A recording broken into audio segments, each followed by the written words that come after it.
அடுத்த பிரதமர் ராகுல் காந்தி வாழ்க. இந்தியாவின் அடுத்த பிரதமர் ராகுல் காந்தி வாழ்க. இந்தியாவின் அடுத்த பிரதமர் ராகுல் காந்தி. இந்தியாவின் அடுத்த பிரதமர் ராகுல் காந்தி. இந்தியாவின் அடுத்த பிரதமர் ராகுல் காந்தி. இந்தியாவின் அடுத்த பிரதமர் ராகுல் காந்தி. இந்தியாவின் அடுத்த பிரதமர் ராகுல் காந்தி. வெல்க வெல்க வெல்கவே. இந்தியா கூட்டணி வெல்கவே. இந்தியா கூட்டணி வெல்கவே. வெல்க வெல்க வெல்கவே.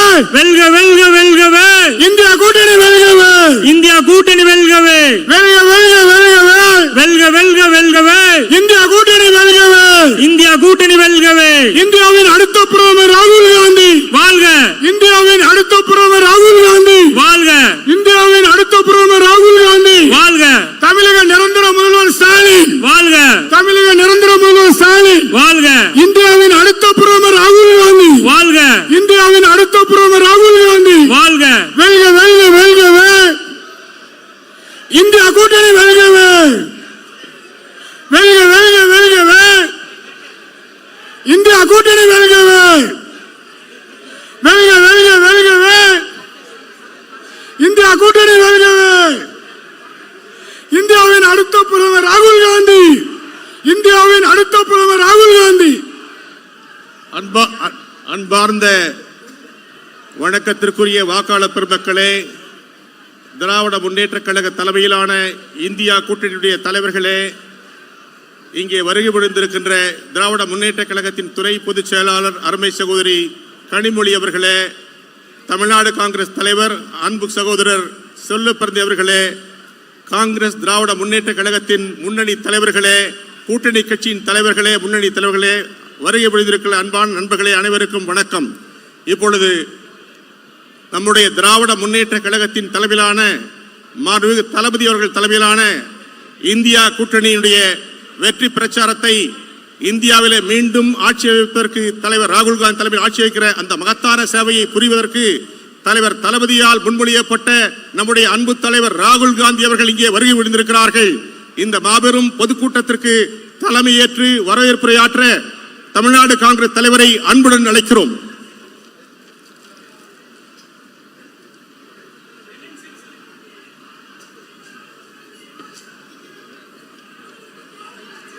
என் அருமை பெரியவர்களே, தாய்மார்களே, நம்முடைய அற்புதமான தலைவர், இந்த தேசத்தின் முகமாக இருப்பவர், இந்த தேசத்தின் குரலாக இருப்பவர், இந்தியா கூட்டணிக்கு வாக்கு சேகரிக்க இங்க வந்திருக்கிறார்.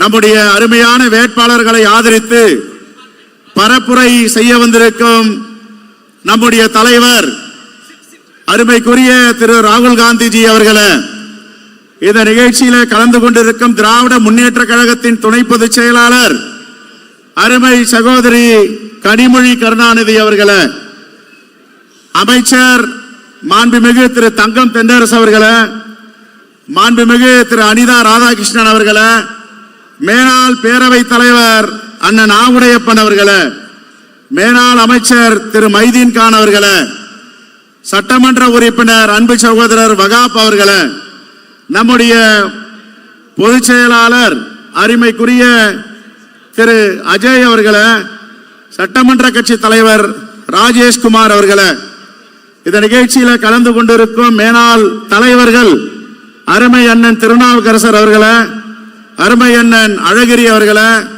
அண்ணன் கேவி தங்கபால் அவர்களே, மொழிபெயர்க்க இருக்கின்ற அருமை அண்ணன் பீட்டர் அல்போன்ஸ் அவர்களே, நம்முடைய மாவட்ட தலைவர் அன்பு சகோதரர் சங்கரபாண்டியன் ஜெயக்குமார் அவர்களே, என் அருமை மரியாதைக்குரிய பெரியோர்களே, தாய்மார்களே, காங்கிரஸ் பேரியக்கத்தை சார்ந்த மதிப்புக்குரியவர்களே, தோழமை கட்சியை சார்ந்த அறிவுடையவர்களே, இந்த தேர்தல் என்பது ஜனநாயகத்திற்கும் சர்வாதிகாரத்திற்கும் நடக்கின்ற தேர்தல். இந்த தேர்தலில் சர்வாதிகாரத்தை வீழ்த்த வேண்டும், ஜனநாயகம் வெல்ல வேண்டும். மோடி அவர்கள் 10 ஆண்டுகளாக கொடுத்த வாக்குறுதியை ஒன்றும் நிறைவேற்றவில்லை. தமிழ்நாட்டு மக்களை வஞ்சித்து வருகிறார், தமிழ்நாட்டு மக்களை புறக்கணிக்கிறார். பல முன்னுதாரணம் சொல்ல முடியும். மிகப்பெரிய வெள்ளம், காற்றாற்று வெள்ளம், பெருமழை, 100 ஆண்டுகள் காணாத வரலாற்று பெருமழை பெய்தது. 37,000 கோடி ரூபாய் இழப்பு கொடுங்கள் என்று கேட்டோம். ₹1 கொடுக்கவில்லை.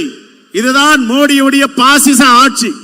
இந்த மோடியுடைய பாசிச ஆட்சியை ஒழிக்க வேண்டும் என்றால் இந்தியா கூட்டணி மலர வேண்டும். இந்தியா கூட்டணி வெற்றி பெற வேண்டும். இந்தியா கூட்டணியின் நம்பிக்கை நட்சத்திரங்கள் தான் நம்முடைய வேட்பாளர்கள். இந்த வேட்பாளர்களை வெற்றி பெற வைத்தால் தான் இந்த மண்ணை பாதுகாக்க முடியும், இந்த நாட்டை பாதுகாக்க முடியும், அரசியலமைப்பு சட்டத்தை கைப்பற்ற முடியும். The fascist என்று ஆங்கிலத்தில் சொல்லுவார்கள். பாசிச சக்தி நரேந்திர மோடி, RSS இந்த 2 கும்பலையும் வீழ்த்தினால்தான் நம்முடைய நாட்டிற்கு முழு விடுதலை கிடைக்கும்.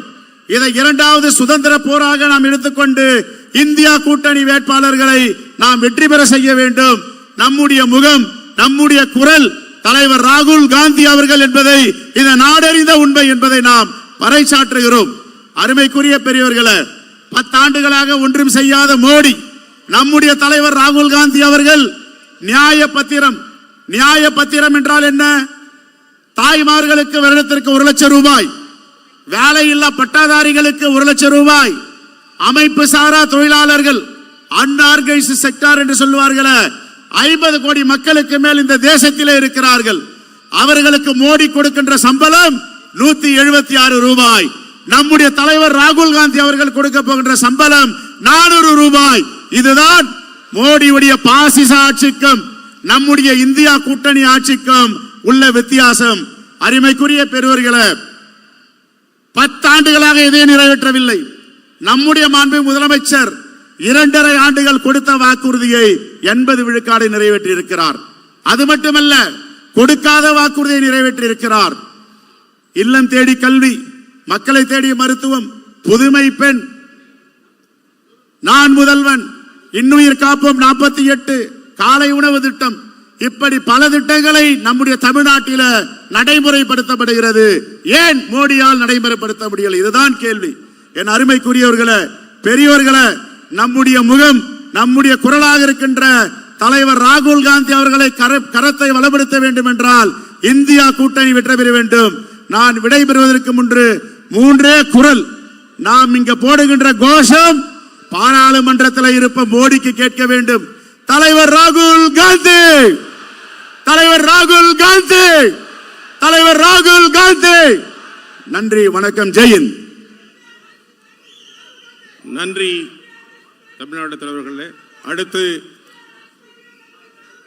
இந்தியா கூட்டணியுடைய முகமாக விளங்குகிற அருமை திராவிட முன்னேற்ற கழகத்தின் தலைவர் மாண்புமிகு தளபதி அவர்கள் சார்பில் திராவிட முன்னேற்ற கழகத்தின் துணை பொதுச் செயலாளர் நாடாளுமன்ற உறுப்பினர் அருமை சகோதரி கனிமொழி அவர்கள்.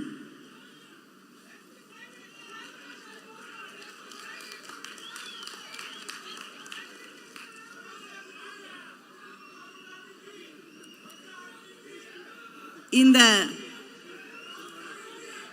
தேர்தல் பிரச்சார கூட்டத்திலே திருநெல்வேலிக்கு வந்து இந்த நிகழ்ச்சியிலே கலந்து கொண்டிருக்கக்கூடிய மரியாதைக்குரிய, அன்பிற்குரிய, நம்முடைய இந்திய நாட்டின் எதிர்காலம் என்று நாம் போற்றக்கூடிய திரு ராகுல் காந்தி அவர்களே,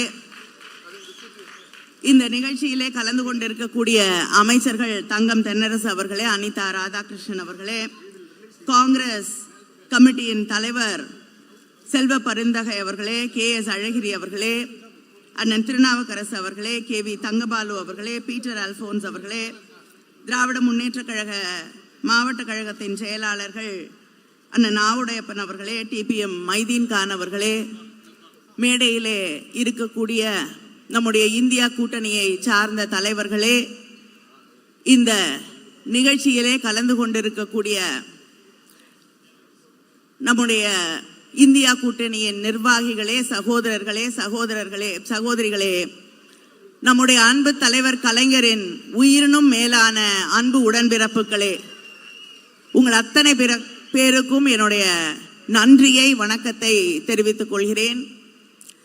நான் அடிக்கடி திரு ராகுல் காந்தி அவர்களிடம் சொல்லுவது என்னவென்றால், தமிழ்நாடு உங்களை எப்பொழுதுமே வரவேற்க காத்திருக்கிறது, நாங்கள் உங்களை அதிகம் நேசிக்கக்கூடியவர்கள் என்று.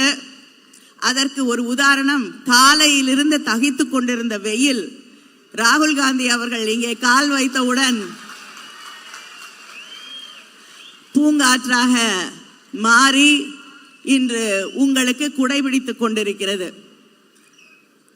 அந்த வரக்கூடிய தேர்தல் என்பது நாம் இந்த நாட்டை, இந்த ஜனநாயகத்தை, நம்முடைய மூதாதையர்கள், இந்த நாட்டின் தலைவர்கள் இந்த நாட்டை எப்படி காண வேண்டும் என்று கனவு கண்டார்களோ அந்த கனவை நாம் மீட்டெடுக்கக்கூடிய தேர்தல் என்பதை நாம் புரிந்து கொண்டு இந்த தேர்தலிலே வாக்களிக்க வேண்டும். ஏனென்றால் பிஜேபிக்கு ஜனநாயகத்தில் நம்பிக்கை கிடையாது. திரு ராகுல் காந்தி அவர்கள் பாராளுமன்றத்திலே தொடர்ந்து அவர்களை எதிர்த்து கேள்வி கேட்டுக் கொண்டிருந்தார்.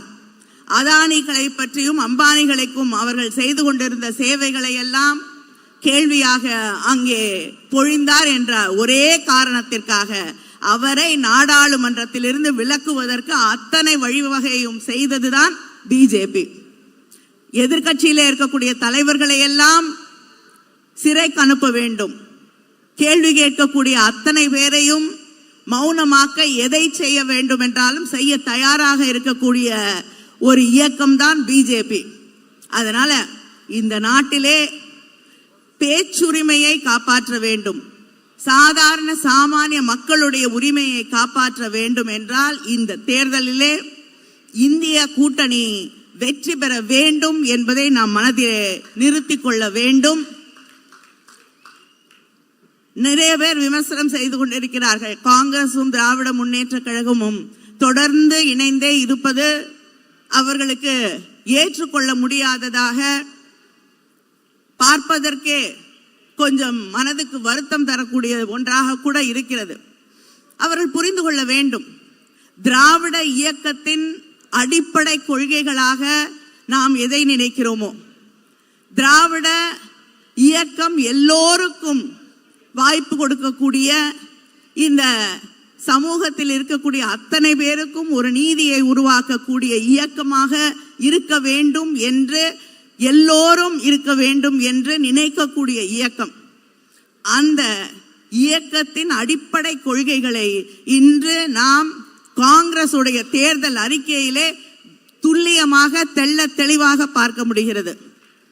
தலைவர் கலைஞரின் கனவாக இருந்த தனியார் நிறுவனங்களிலும் இடஒதுக்கீட்டை கொண்டு வர வேண்டும் என்ற அந்த கருத்தை இன்று காங்கிரஸ் தேர்தல் அறிக்கை பிரதிபலித்துக் கொண்டிருக்கிறது. தொடர்ந்து இங்கே இருக்கக்கூடிய மக்களுடைய கணக்கெடுப்பை மட்டுமில்லை, ஜாதிவாரி கணக்கெடுப்பு எடுக்கப்பட வேண்டும் என்று நம்முடைய முதலமைச்சர் அவர்கள் தொடர்ந்து சொல்லிக் கொண்டிருக்கிறார்கள்.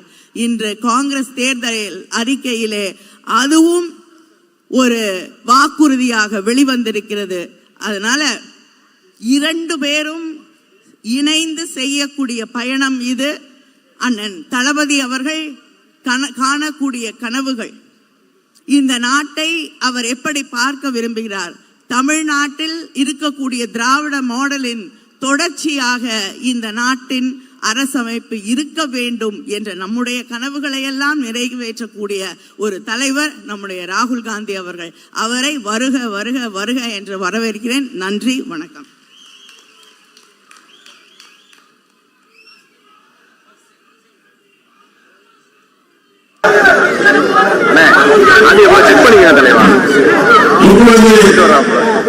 காங்கிரஸ் கட்சியின் பிரச்சார பலனை மாண்புமிகு தலைவர் ராகுல் காந்தி அவர்கள் வெளியிடுகிறார்கள். அதை அகில இந்திய காங்கிரஸ் கட்சியினுடைய செயலாளரும் அருமை சகோதரி கனிமொழி அவர்களும் அதை பெற்றுக்கொள்வார்கள்.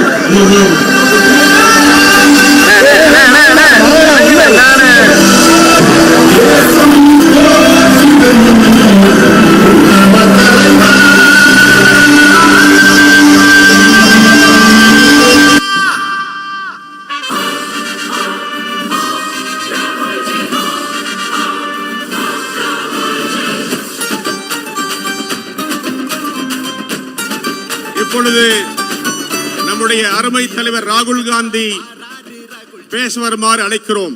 Now I request the Congress leader Shri Rahul Gandhi ji to address the gathering and ask for vote for our India Alliance. Thank you.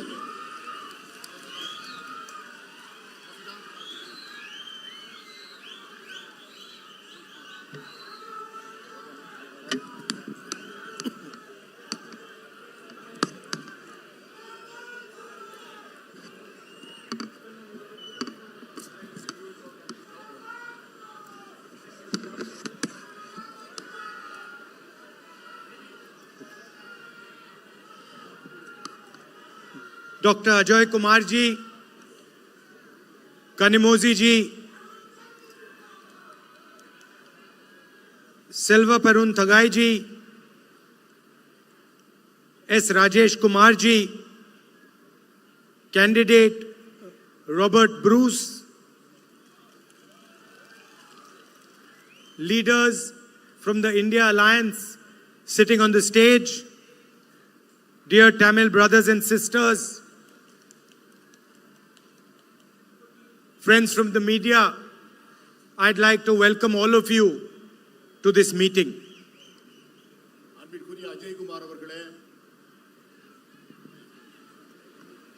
அன்பிற்குரிய அஜய்குமார் அவர்களே, அன்பிற்குரிய கனிமொழி அவர்களே, அன்பிற்குரிய செல்வ பெருந்தகை அவர்களே, அன்பிற்குரிய ராஜேஷ்குமார் அவர்களே, வேட்பாளர் ராபர்ட் ப்ரூஸ் அவர்களே, பத்திரிகையாளர்களே, ஊடக நண்பர்களே, என் அன்பிற்குரிய சகோதர சகோதரிகளே, உங்கள் எல்லோரையும் அன்போடும் மகிழ்வோடும் வரவேற்கிறேன். First of all, I really love coming to Tamil Nadu. எல்லாவற்றிற்கும் முன்பாக நான் உள்ளபடியே தமிழ்நாட்டிற்கு ஒவ்வொரு முறை வருகின்ற போதும் நான் அதை அன்போடு நேசிக்கின்றேன். Please notice, I did not say I like coming to Tamil Nadu. I said I love coming to Tamil Nadu. நான் தமிழ்நாட்டை நேசிக்கிறேன், மனமார நேசிக்கிறேன். Because I don't just like the people of Tamil Nadu, I love the people of Tamil Nadu. நான் தமிழ்நாட்டு மக்களை என் நெஞ்சம் நிறைந்த அன்போடு நான் நேசிக்கிறேன். And for me, the people of Tamil Nadu, the culture, the history, the language is the biggest teacher. என்னை பொறுத்தவரை தமிழ்நாட்டு மக்கள், அவர்களுடைய பண்பாடு, அவருடைய கலாச்சாரம், அவருடைய மொழி என்னை மிகவும் மிகவும் ஈர்த்த ஒன்று. So whenever I want to understand India, I look at the great Tamil poets. Of course, I don't speak your language, but I read your history, your great kings, your great tradition, the relationships and influence you had in the rest of the world. And it acts for me like a mirror through which I can understand India. எப்பொழுதெல்லாம் இந்தியாவை புரிந்து கொள்ள ஆசைப்படுகிறேனோ அப்பொழுதெல்லாம் நான் தமிழ்நாட்டை பார்க்கிறேன்.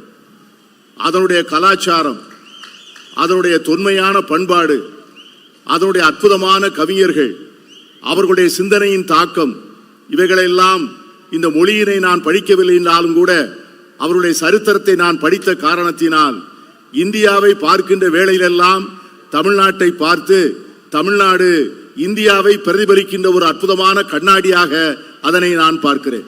You have given giants to the world like Periyar. நீங்கள் உலகத்திற்கு மிகப்பெரிய ஜாம்பவானை, பெரியாரை போன்ற பேர் ஆளுமைகளை இந்த மண்ணுக்கு தந்திருக்கிறீர்கள். Annadurai, Kamaraj, பெருந்தலைவர்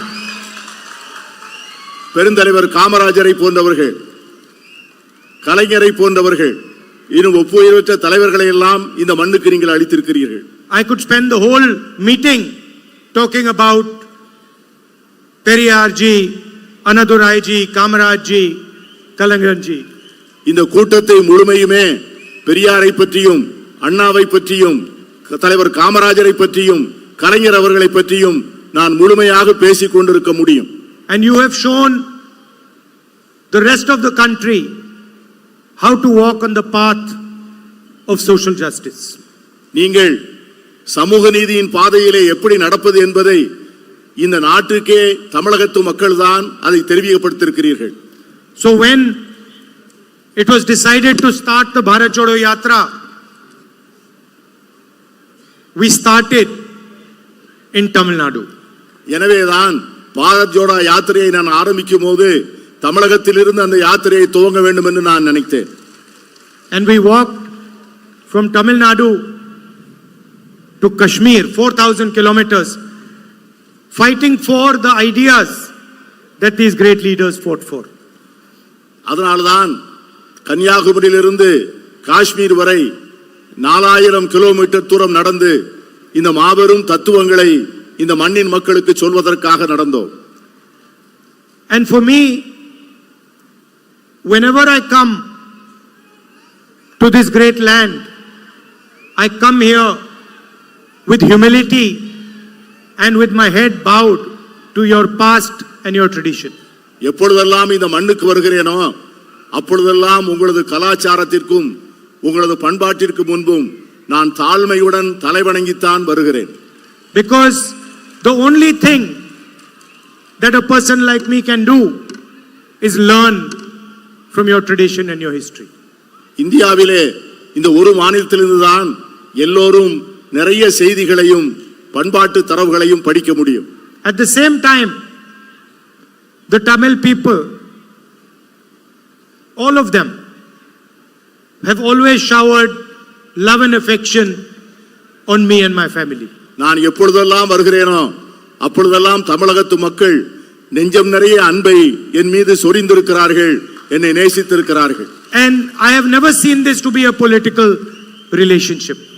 இதை போன்ற ஒரு அருமையான உறவை நான் எங்கேயும் பார்த்ததில்லை. For me, this is a family relationship, a loving relationship. It's not a political relationship. It can never be a political relationship. என்னை பொறுத்தவரை தமிழகத்து மக்களிடம் நான் கொண்டிருக்கின்ற உறவு ஒரு அரசியல் உறவு அல்ல, அது ஒரு குடும்ப உறவு. அவர்களை நான் ஆத்மார்த்தமாக நேசிக்கின்ற உறவு. So when I see the farmers of Tamil Nadu protesting in Jantar Mantar, their pain is my pain.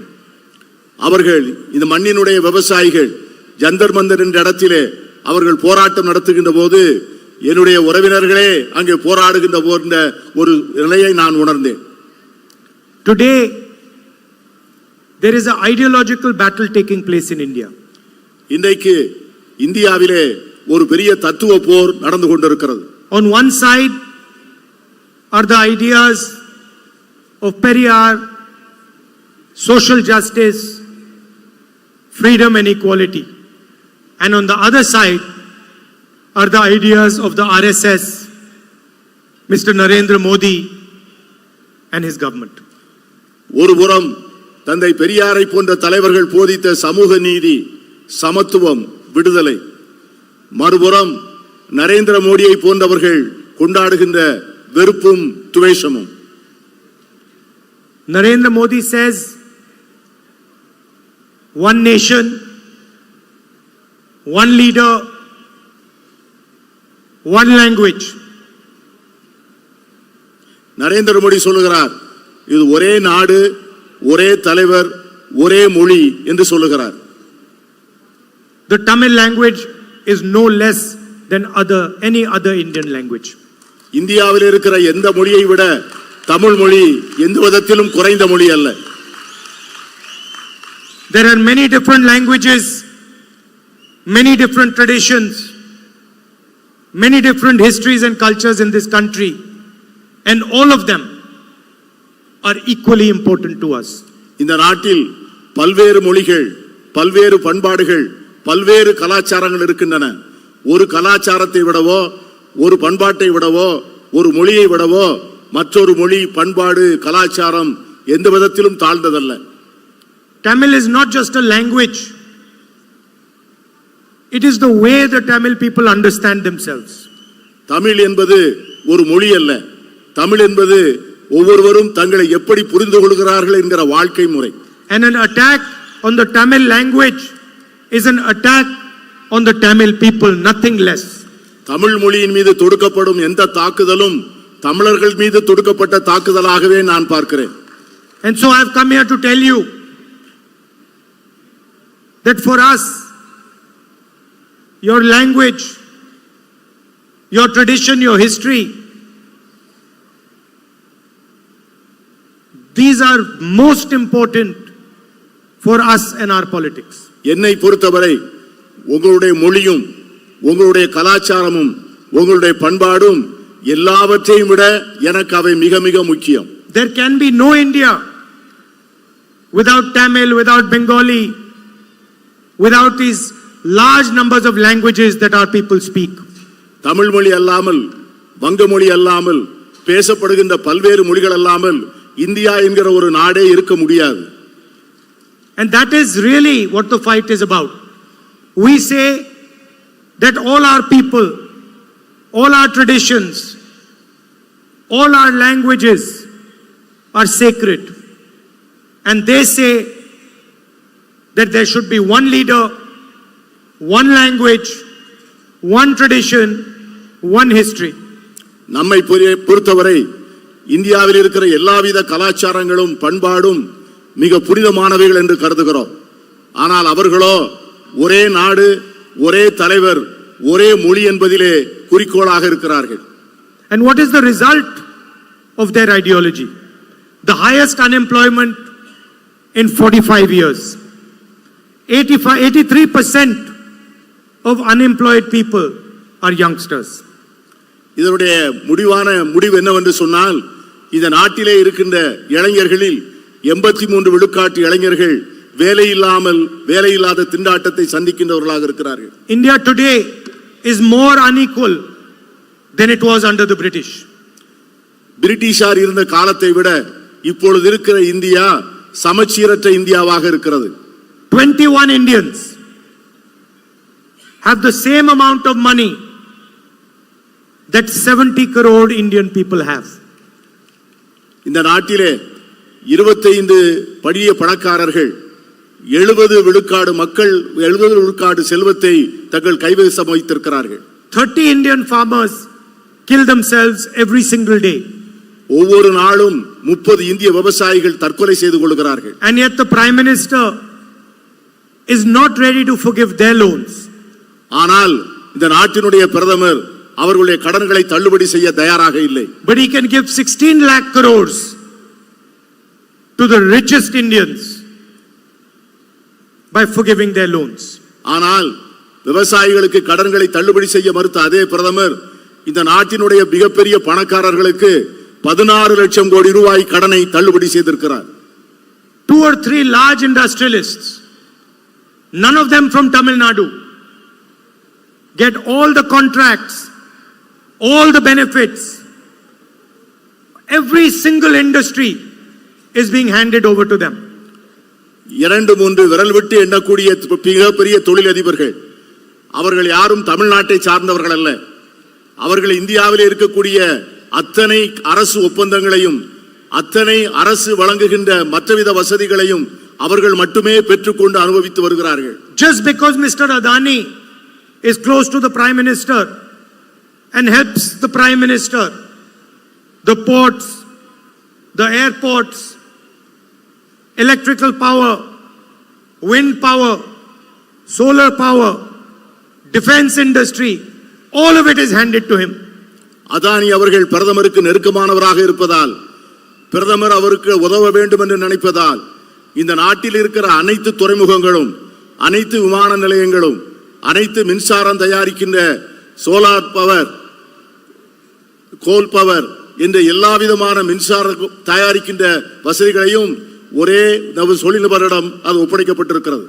And the entire small and medium industry has been destroyed by demonetization and a flawed GST. இந்த நாட்டிலே இருக்கிற சிறு குறு நடுத்தர தொழில் அனைத்தும் சரக்கு மற்றும் சேவை வரி விதிப்பினுடைய அநியாயத்தினாலும் பணமதிப்பிழப்பு நடவடிக்கையினாலும் மிகவும் சீரழிந்து போயிருக்கிறது. All India's institutions, all India's agencies have been stuffed full of RSS people. இந்தியாவினுடைய அனைத்து நிறுவனங்களும் அனைத்து முகமைகளும் RSS சார்ந்த மக்களால் முழுமையாக நிரப்பப்பட்டுள்ளது. The Enforcement Directorate, the CBI, the income tax department are used as political weapons. இந்த நாட்டிலே இருக்கிற வருவாய் புலனாய்வுத்துறை, சிபிஐ, வருமான வரித்துறை இவை எல்லாமே ஒன்றிய அரசினுடைய கையிலே எதிரிகளை அழிக்கின்ற ஆயுதங்களாக பயன்படுத்தப்படுகின்றன. Election commissioners are being chosen by the prime minister. இந்த நாட்டினுடைய தேர்தல் ஆணையர்களை இந்த நாட்டின் பிரதமர் தான் தேர்ந்தெடுக்கிறார். The Congress party's bank accounts are frozen. Congress கட்சியினுடைய வங்கி கணக்குகள் முடக்கப்பட்டிருக்கின்றன. 2 months before the election. தேர்தலுக்கு 2 மாதத்திற்கு முன்பு. Chief ministers are arrested. முதலமைச்சர்கள் கைது செய்து சிறையில் அடைக்கப்பட்டிருக்கிறார்கள். Opposition leaders are threatened. எதிர்க்கட்சி தலைவர்களும் அடைக்கப்பட்டிருக்கிறார்கள். And the entire idea is to make sure that 3 or 4 of India's richest people benefit from India. இது எதற்காக என்று சொன்னால் இந்த நாட்டினுடைய அனைத்து துறைகளும் அனைத்து இயற்கை வளங்களும் ஒரு 3-4 பெரும் முதலாளிகளுக்கு வசதியாக வாய்ப்பாக இருக்க வேண்டும் என்பதற்காகத்தான். And when Tamil Nadu asks for money for flood relief, you are refused.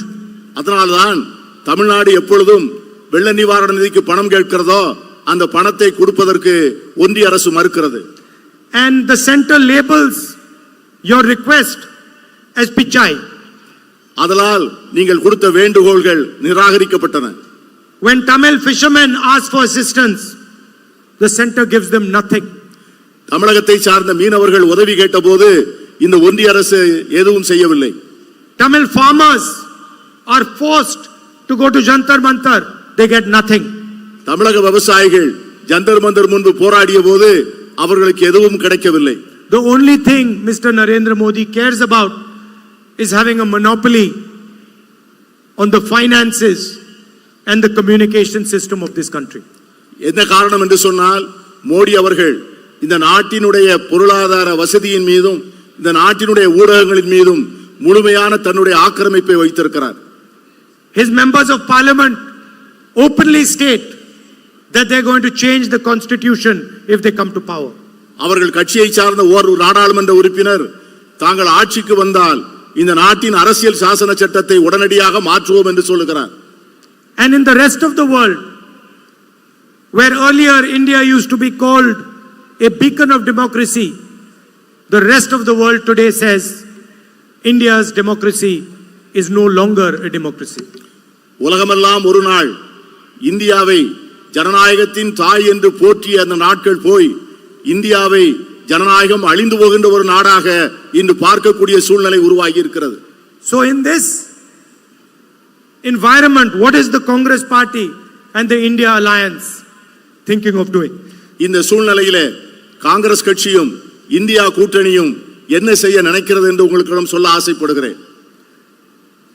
In an environment where Mr. Narendra Modi has forced every single Indian youngster to be unemployed, we are going to take drastic action for employment.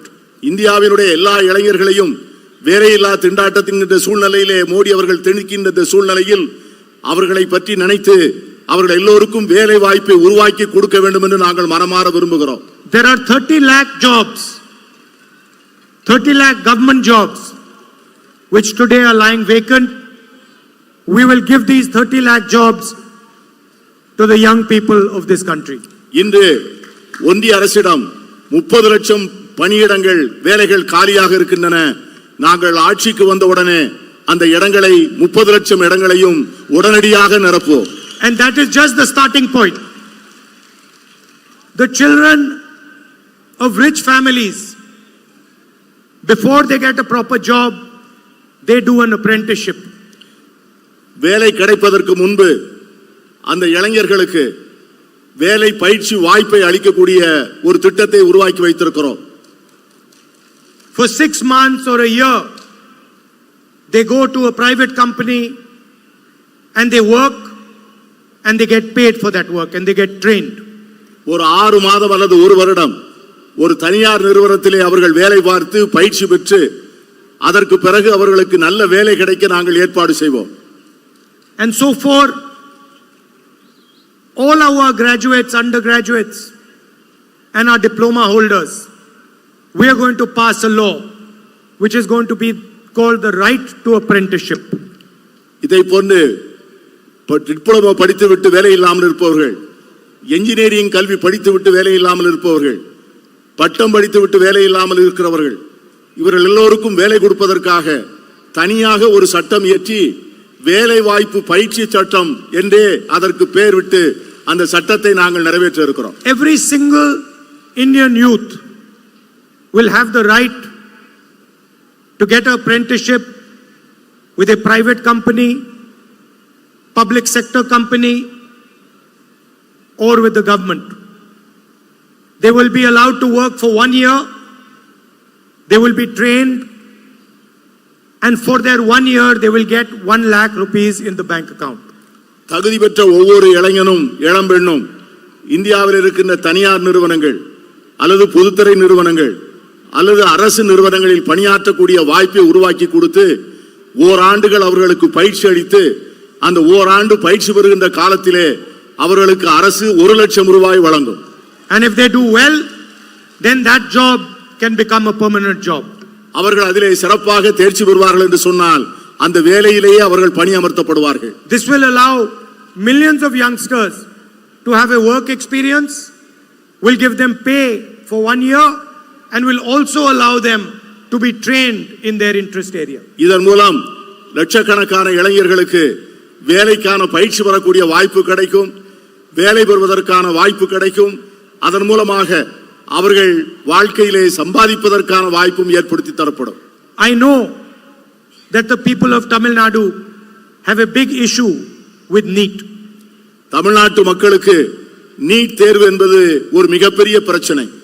We are going to leave the decision to the state on whether you want to do NEET or you do not want to do NEET.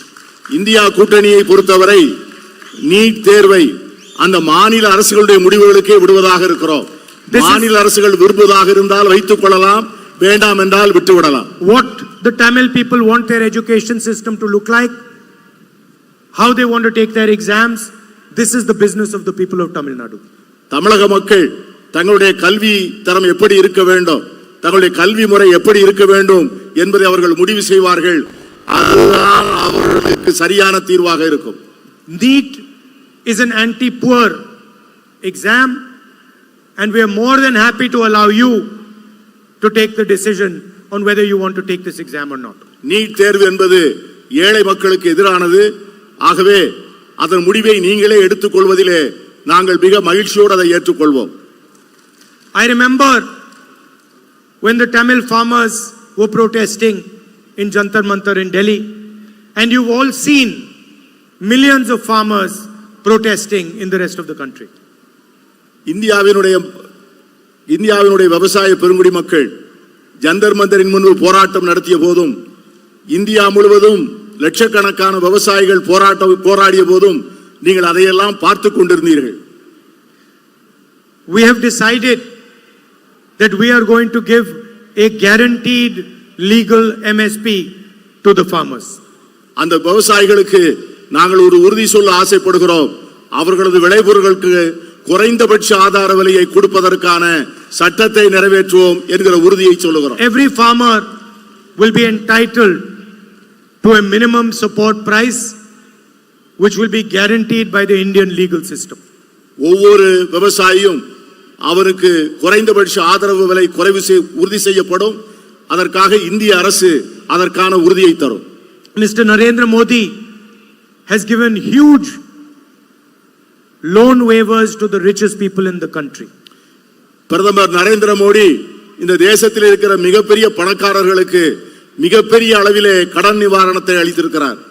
We are going to give the farmers of India a farm loan waiver. We are going to forgive the farmers their loans. ஆனால் எங்களை பொறுத்தவரை இந்தியாவினுடைய ஏழை விவசாயிகளுக்கு கடன்களை தள்ளுபடி செய்ய போகிறோம், கடன்களை தள்ளுபடி செய்ய விரும்புகிறோம்.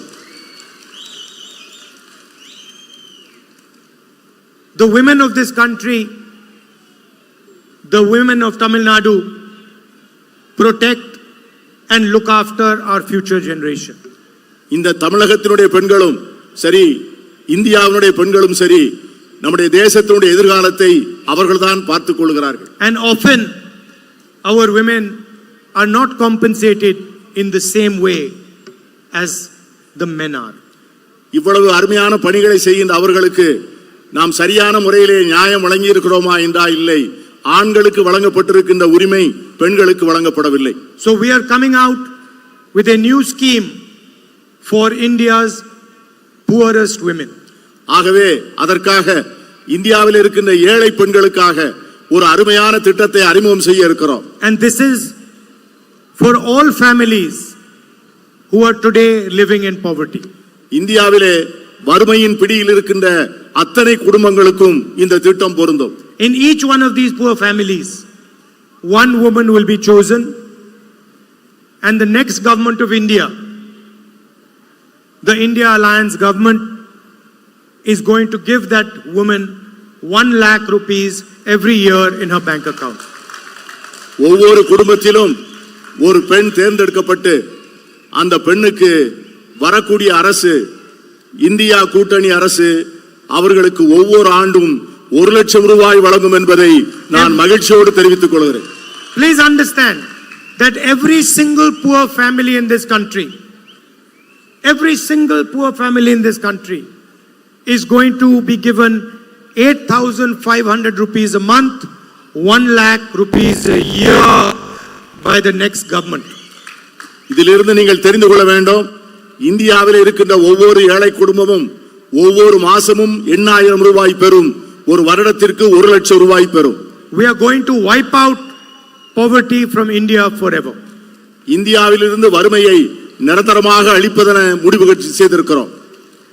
We have also committed that we are going to give women 50% reservation in government jobs, and we are going to implement the reservation in the Lok Sabha and the Rajya Sabha immediately and not after 10 years like Mr. Narendra Modi has promised. அரசு வேலைகளில் 50 விழுக்காட்டை பெண்களுக்காக ஒதுக்கீடு செய்வோம். உடனடியாக India கூட்டணி அரசு ஆட்சிக்கு வந்தவுடனே நாடாளுமன்றங்களிலும் மாநிலங்களவையிலும் மக்களவையிலும் சட்டமன்றங்களிலும் பெண்களுக்கான இடஒதுக்கீட்டை உடனடியாக அமல்படுத்துவோம். 10 ஆண்டுகள் என்று மக்களை ஏமாற்ற மாட்டோம். Finally, for the women, ASHA workers and Anganwadi workers, we are going to double their wages for them. இந்தியாவிலே ஆஷா பணி செய்கின்றவர்களுக்கும் அங்கன்வாடிகளிலே பணி செய்கின்றவர்களுக்கும் அவருடைய ஊதியத்தை 2 மடங்காக்க திட்டமிட்டிருக்கிறோம். The Prime Minister has completely ignored the fishermen of this country. இந்த நாட்டினுடைய பிரதமர் இந்த தேசத்தினுடைய மீனவர்களை முழுமையாக மறந்து விட்டார். He does not even think about them. அவர் அவர்களை பற்றி ஒருபோதும் நினைப்பதில்லை. But fishermen are no less than our farmers.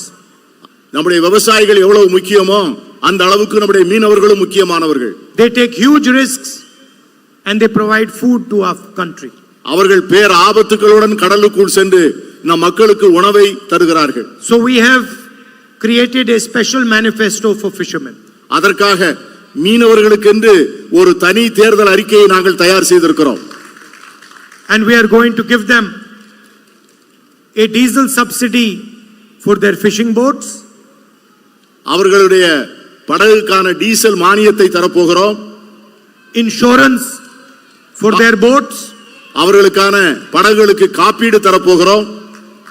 We are going to give them a fisher folk credit card. அவர்களுக்கு நாம் கிரெடிட் கார்டு வழங்க போகிறோம். And we are going to recognize inland fishing and aquaculture as agriculture. உள்நாட்டு மீன்பிடிப்பதையும் aquaculture என்ற அந்த உள்நாட்டு மீன் வளர்ப்பு தொழிலையும் விவசாயத்தை போல விவசாயமாக கருத இருக்கிறோம். Finally, I'd like to end by saying this is an ideological battle. This is a battle for your history, for your tradition, for your culture, for your way of life. நான் ஏற்கனவே சொன்னது போல இது ஒரு மாபெரும் தத்துவ போராட்டம். உங்களுடைய பண்பாட்டுக்காக, உங்களுடைய வரலாற்றுக்காக, உங்களுடைய கலாச்சாரத்திற்காக, உங்கள் மொழிக்காக நாங்கள் தொடுக்கிற யுத்தம் தான் இந்த தேர்தல். I am going to stand and the Congress party is going to stand with the Tamil people to protect your language, to protect your culture and your history. நானும் காங்கிரஸ் கட்சியும் உங்களோடு என்றும் இருப்போம், உங்கள் பண்பாட்டோடு இருப்போம், உங்கள் மொழியோடு இருப்போம், உங்கள் கலாச்சாரத்தோடு இருப்போம். And no, forget Narendra Modi, no force on this planet can harm the people of Tamil Nadu, their language and their tradition. உங்களுக்கு ஒரு உறுதி சொல்கிறேன், நரேந்திர மோடி மட்டுமல்ல, இந்த உலகத்தில் எந்த சக்தியாக இருந்தாலும் அது தமிழர்களையோ தமிழ் மொழியையோ தமிழ் கலாச்சாரத்தையோ தொட்டு பார்க்க முடியாது என்று நான் எச்சரிக்க விரும்புகிறேன். This election is being fought to save Indian democracy, and it is being fought to protect the Indian Constitution. இந்த தத்துவ போர் இந்தியாவின் ஜனநாயகத்தை பாதுகாப்பதற்காகவும் இந்திய அரசியல் சாசன சட்டத்தை பாதுகாப்பதற்காகவும் நாம் மேற்கொண்டிருக்கிற யுத்தம். And I am confident we are going to win this fight. நான் உறுதியாக சொல்கிறேன், நாம் இந்த போரில் வெற்றி பெறப் போகிறோம். I'd like to once again thank you for coming here and for all the love and affection you always shower on me. மீண்டும் ஒரு முறை நீங்கள் இங்கே வந்து உங்களுடைய அன்பை என் மேல் பொழிந்ததற்கு என் நெஞ்சம் நிறைந்த நன்றியை மீண்டும் ஒரு முறை சொல்ல ஆசைப்படுகிறேன். Thank you. வணக்கம். நன்றி, வணக்கம். 40க்கு 40 வெற்றி கூட்டணியின் சார்பில் மாண்புமிகு தங்கம் தென்னரசு அவர்கள் நன்றி உரையாற்றுவார்கள்.